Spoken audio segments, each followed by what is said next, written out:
Oui, bonjour, voici la dernière présentation qui traite des infinitifs. C'est-à-dire, c'est la dernière pour cette semaine, on va continuer la semaine prochaine. Siste foredrag, siste forelesning om infinitiver, vi skal snakke om infinitivsmerket, og så fortsetter vi neste uke. D'abord, on va parler de ce que c'est que l'indice de l'infinitif, puis on va se poser la question comment savoir s'il s'agit de l'indice ou d'une préposition. Et je vais vous présenter deux tests pour distinguer les deux. Et finalement, je vais présenter quelques questions pour la révision. Comme en norvégien, l'infinitif en français peut être précédé d'un indice. Et indice de l'infinitif, c'est ce qu'on appelle en norvégien infinitivsmerke. En norvégien, c'est å.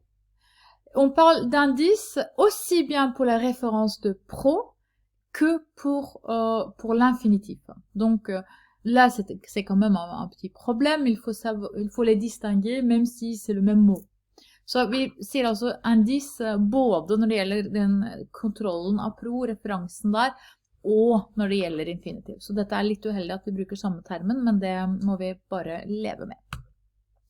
En français, en norvégien, comme je viens de le dire, O, c'est l'indice de l'infinitif, alors qu'en français, c'est A et 2. Et il faut ici, ce qui est important, ce dont on va beaucoup parler, c'est de faire la distinction entre l'indice et les prépositions. Et le choix d'indice est régi par des règles syntaxiques, mais aussi par le verbe matrice.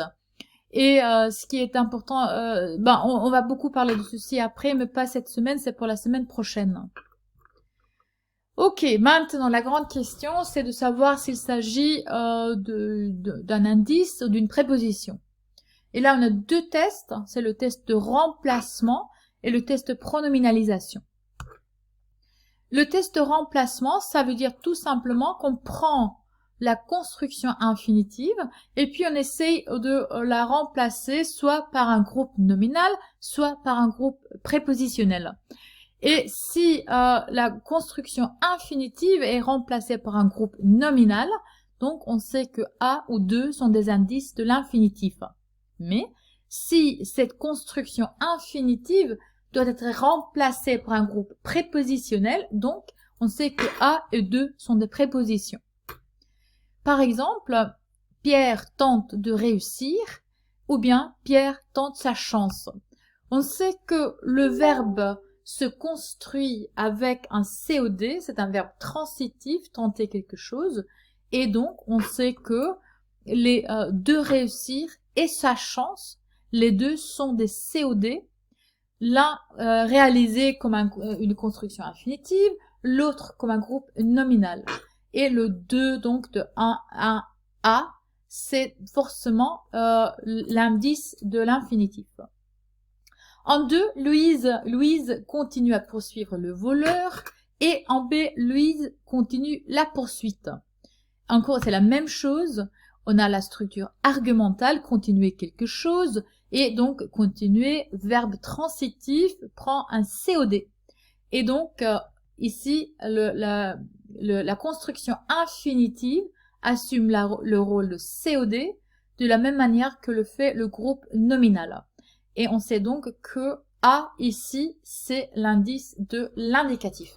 Så her ser vi, det vi gjør at vi tar infinitivsuttrykket, og så ser vi hva skjer når vi erstatter det med et nomen.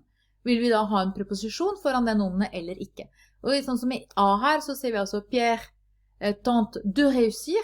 Hvis vi skal bytte ut det, så må vi bytte ut både de og réussir for å bytte det ut med en nominalgruppe. Og da ser vi at da er døden et infinitivsmerke, det er ikke en preposisjon. Hadde det vært en preposisjon, så hadde den måttet være der også med en nominalgruppe. Så det er kjernen i testen vår her. Så skal vi se hva som skjer når det ikke blir borte. Unnskyld, vi skal først se strukturen. Voici la phrase matrice. En ce qui concerne les formes, on a donc le groupe nominal, Pierre, puis le groupe verbal avec tente, et puis on a une construction infinitive de réussir. Quand il s'agit des fonctions, c'est sujet, verbe, COD. Et vous voyez que de réussir fait partie du COD, et on sait bien qu'un COD peut pas être introduit par une préposition, donc on sait qu'il s'agit donc de l'indice. Voici la construction infinitive. Bon, si A et 2 ne disparaissent pas, donc il s'agit d'une préposition. Michel a peur d'échouer ou Michel a peur d'un échec. On sait que la structure argumentale, c'est avoir peur de quelque chose et avoir peur plus COI. Et le COI, c'est un groupe prépositionnel, c'est toujours un groupe prépositionnel, ici introduit par 2. Et d'abord, on a la préposition de, et puis vient la construction infinitive, ou bien un groupe nominal. Et vous voyez, dans les deux cas, la construction infinitive et le groupe nominal sont des compléments de la préposition. La même chose ici, Nicole l'oblige à venir, et Nicole oblige à une présence régulière. La structure argumentale, obliger quelqu'un à quelque chose, obliger prend donc un COD et un COI. Et ici aussi, c'est un groupe prépositionnel qui assume le rôle d'un COI. Et au sein de ce groupe prépositionnel, comme complément de la préposition, on a la construction infinitive ou le groupe nominal. Et dans ce cas-là, il s'agit aussi d'une préposition. Så det vi ser her at når vi forsøker å erstatte infinitiven, så ser vi plutselig at det bare infinitiven vi erstatter. Det som står foran, det må fremdeles stå der. Sånn som i 3b her, ikke sant, hvor det står fortsatt en død, og så har du en nominalgruppe. Og da vet du at da det her en preposisjon. Og i setningen her så det en COI. Og så ser dere at akkurat som nominalgruppa ikke en COI, så heller ikke infinitivskonstruksjonen en COI. Den står som komplementet til en preposisjon, og det hele den preposisjonsgruppa som COI-en her. La phrase matrice, si on regarde les formes, groupe nominal plus groupe verbal, dont la tête est A, puis groupe nominal et groupe prépositionnel au sein du groupe verbal, et on voit qu'on a ce groupe prépositionnel introduit par 2 et puis la construction infinitive échouée. Et au niveau des fonctions, sujet, verbe, COD et COI. Et ici, c'est la construction infinitive. Et vous voyez quel est le complément de la préposition 2. Et il faut ajouter la préposition pour que ce soit le COI. Donc la construction infinitive elle-même n'est pas le COI. En pronominalisant, voici l'autre test. Maintenant, on a vu qu'on peut, si on veut, on peut remplacer la construction infinitive pour voir s'il faut la remplacer par un groupe nominal ou un groupe prépositionnel. Maintenant, on va utiliser le test de pronominalisation. Et en pronominalisant l'infinitif introduit par A ou 2, on voit s'il s'agit d'un indice ou d'une préposition. Si en pronominalisant, on obtient le, donc on sait que c'est le COD, et si c'est le COD, A ou 2 doivent être l'indice. Si par contre on fait la pronominalisation et on a en ou i, il s'agit d'un COI, et il faut donc que 2 et A soient des prépositions. Par exemple, Pierre tente de réussir. Pierre le tente. Ok, c'est un COD, donc c'est l'indice. Louise continue à poursuivre le voleur. Louise le continue, donc encore une fois c'est un COD. Étant donné que c'est un COD, il faut que ce 2 soit l'indice. Mais avec Michel a peur d'échouer, Michel en a peur, c'est un COI et donc c'est une préposition.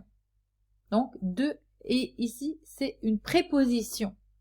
Nicole l'oblige à venir, la même chose, Nicole l'y oblige, c'est un COI, et A ici, c'est la préposition. Donc, voici, c'est assez simple, et c'est un test qui se fait un peu plus facilement que l'autre.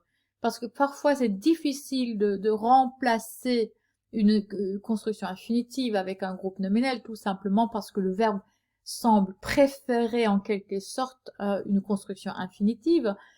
Ici, le test de pronominalisation, il me semble, un peu plus facile.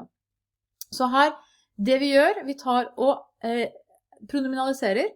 Hvis det leddet som infinitiven står i blir pronominalisert til en C og D, så vil da dø og A måtte være infinitivsmerker og ikke preposisjoner, fordi en C og D jo aldri starter med en preposisjon.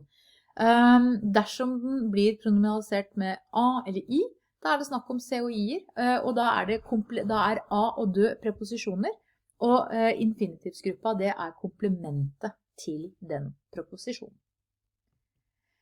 Ce qu'il faut aussi savoir, c'est qu'en français, on n'a jamais une préposition suivie d'un indice, hein, contrairement au norvégien.